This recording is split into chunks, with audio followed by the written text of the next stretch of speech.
You're watching #Africa. Thanks for staying with us.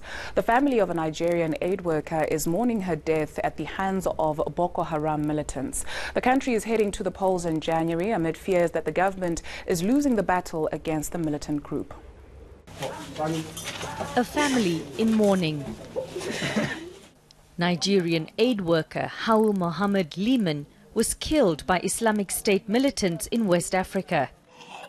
They'd demanded a ransom, but when the deadline expired, Liman was executed. She was just 24 years old. I remember her for her kindness, for her humility, and for her. In fact, she was a kind daughter, and I will remember her forever. Liman was a midwife at a hospital supported by the International Committee of the Red Cross. She was abducted in March along with 2 other Nigerian aid workers. One was shot dead last month, while the other remains captive. President Muhammadu Buhari says the government did everything possible to save Liman's life. He's urging the Red Cross to keep working in Nigeria. The most painful thing is that our and Seifuga went to provide humanitarian assistance to the vulnerable among us. We are simply telling all humanitarian aid workers that if you go out and they capture you, there is nothing that we can do. In a problem that the Nigerian state itself created, it is unfortunate, it is sad, and it is a failure of the government. At the entrance to the ICRC headquarters in Geneva, a table carries a photo of Liman and a condolence book.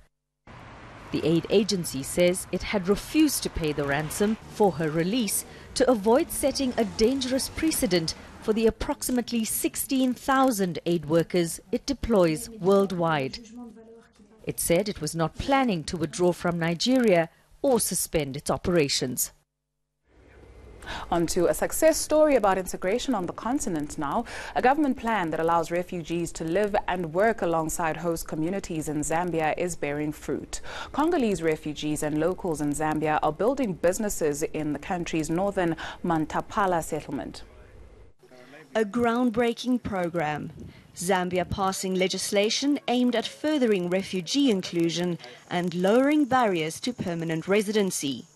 Moves like this allow farmers like Mela Mwanza to develop and contribute to the local economy. Farmers are also given seedlings, farm tools and training.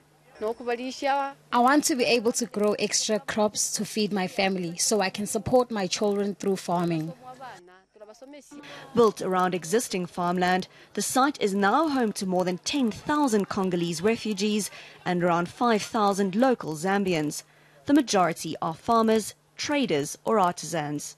Zambia has included refugees in its national development plan to enable them and their hosts to benefit from investment opportunities in the region. The program is meant to promote coexistence between refugees and host communities. The refugee story that has been told over and over again is that refugees will always rely on support. But this is far from the truth. There's another story that needs to be told. That refugees have human capacities that if given the potential to engage, they will actually be of benefit to the local economies.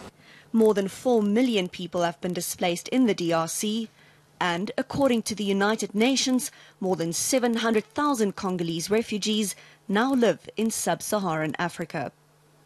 A look now at stories from around the continent that were a major talking point on social media. This week marked 11 years since Lucky Dube was shot and killed outside his Rosettenville home in Johannesburg. Dube was dropping off 2 of his children when gunmen pounced on him in a botched hijacking. 3 men were sentenced to life in prison for his murder. People on social media have been paying homage by posting pictures in remembrance of the fallen icon.